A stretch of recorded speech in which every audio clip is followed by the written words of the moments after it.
VinController.eu. Check vehicle history for every used car in Europe.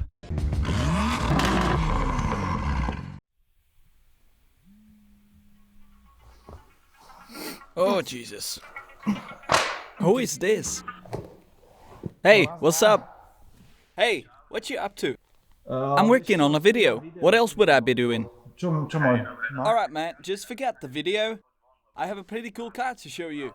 So what did you buy? How much power does it have? Anyways, I'm coming. 223 horsepower, man, and it has a turbo.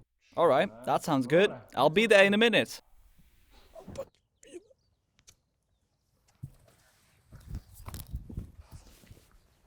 Oh my god. You can't be serious. What the hell did you buy? Me and Adrian just had to push it like 200 meters. They just pulled it off the truck. What do you think? Wait. They pulled it off a truck, meaning it doesn't drive? Well, kinda. It didn't start. Kinda. There's only a yes or no. But look at it this way. It has 223 horsepower and it is a 2.4 turbo. Hey, 2.4, is it a petrol? Of course it is. And it cost me only 999 euros. Only 999? Yup. It costs additional 500 to transport it here, but the car costs 999. Okay, I'm slowly starting to warm up to this car. Because you know what's going to be the first reaction of the people. This is the most hideous car in history. The Multiple's cousin. Yes, exactly, it is. But if we could have the Beetle, why not try this as well? Well, the cars actually are similar. Both are rad, retro look. But the fenders, the lights, the overall design of the car, and even the interior, if you look inside, is retro inspired. And this one in particular is pretty nice looking. It's full leather, and it has some nice features. It would be pretty nice looking if swine didn't live in this car. You can smell it too, right? I don't know if they only lived here. That's certainly a possibility. Anyways, apart from the car not starting, it has a few more issues. Like for example, well, it seems like the handbrake is seized because the two of us had problems pushing it here. And you know Adrian is strong.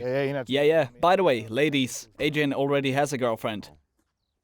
Yeah, but basically that means it's either busted wheel bearings or the rear brakes are seized. But the most important detail is on the other side of the vehicle, and you haven't seen it yet. Joseph, please tell me, what are we looking at? I'm confused. Yeah, well, that's the thing with these cars. Almost every one of them rusts in this spot. But this one looks extra rusty. If you look closer, you can even see the previous owner drilled some holes on purpose here. Because the previous owner wanted this car to have a rat look. The classical rusted American car. But there's a small issue. They've started with the process, but they haven't finished it. Thank God they haven't finished it. But the car stood still for 2 years. Oh. That's why I haven't started it yet. There's some more rust on the skids, and of course the fenders have more rust as well. But otherwise the chassis is perfectly fine. They've done this on purpose. Oh, that might be a fetish I'm not aware of. It sure is. But we have some bonus moss here. Right there, that's 2 years. Now just looking at this, I can see this is going to be a complicated project. First, the chassis needs to be repaired. It's not like with the Corolla. This really needs repairing. The second stage is going to be the mechanics of the car. It didn't start or run for 2 years, so there's probably a lot of work there. The oil inside is 3 years old. Alright. Well, now the question is, this is probably a long-term project, because this certainly won't get done in 2 weeks. Well, Peter, I already have big plans for this car. You know, I found this car on a German website, and it was for sale.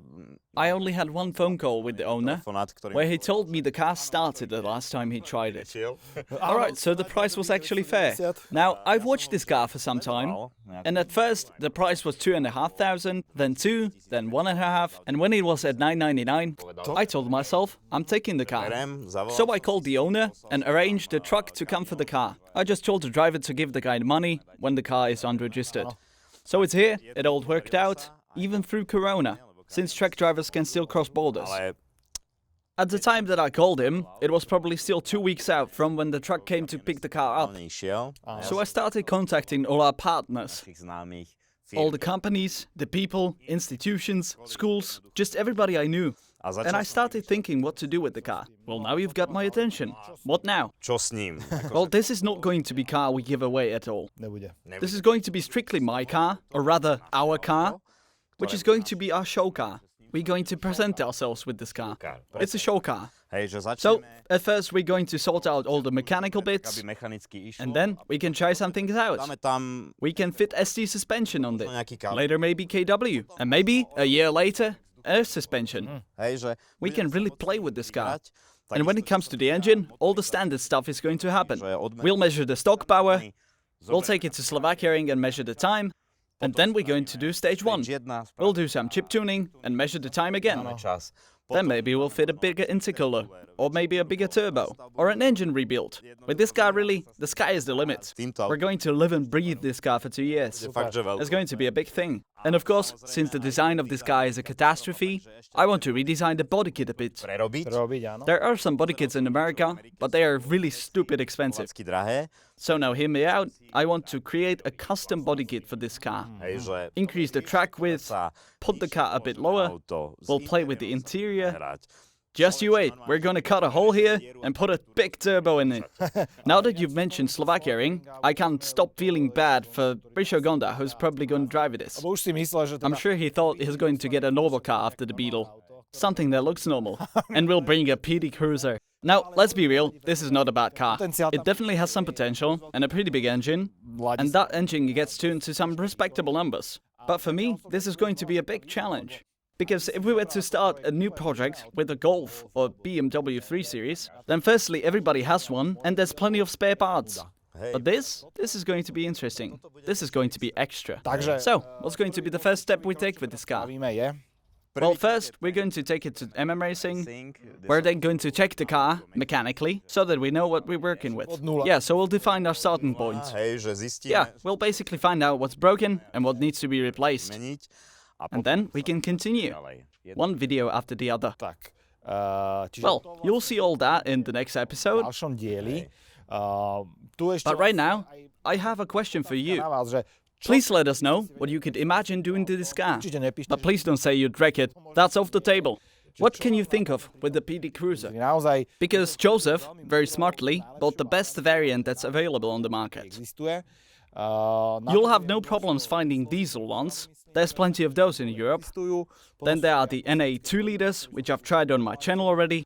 But this is a pretty interesting setup. So you were saying it's 240 stock. No, it's 223. But that's not bad at all. There are currently around 8 of these for sale. Only 8? In the whole Europe. Their prices vary, but this one was the cheapest. And the more expensive ones go for 10,000 euros.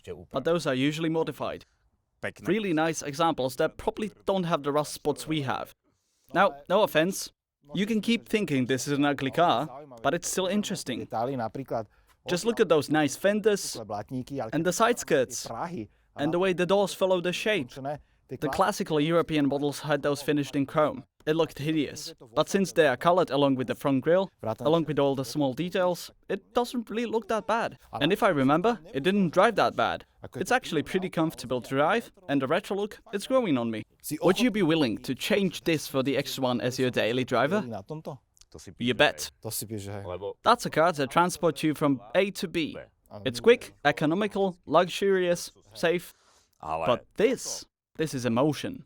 So once this car actually runs and drives, I actually plan to use this car a lot of miles a year. Primarily so I can first-hand tell you what effect different modifications have on your driving. For example, just the suspension, or just the brakes, a bigger intercooler, or a bigger turbo. I'm going to report all this to you guys, and it's all going to be based on the experience that I've gotten from the thousands of miles. Well, we're not there yet, but still, when these crazy times end, I'm pretty sure you'll have a chance to see this car at some car meets. I'm sure you'll bring this as a nice piece. Definitely, along with the Vivaro. Yeah, we have a lot of projects. In any case. So now, a question for you, our viewers. What would you modify? If you have any links or pictures, we'd love to see them as well, so we know what to follow. We'll definitely see you in the next episode at MM Racing, where we'll take a detailed look under the hood. It actually has a potential to be a very sad episode. Hopefully the engine is alright. And the suspension doesn't seem too good as well. Yeah, that scares me a bit, but I'm still really hyped up for this project. Yeah, I'd love to add one thing to this.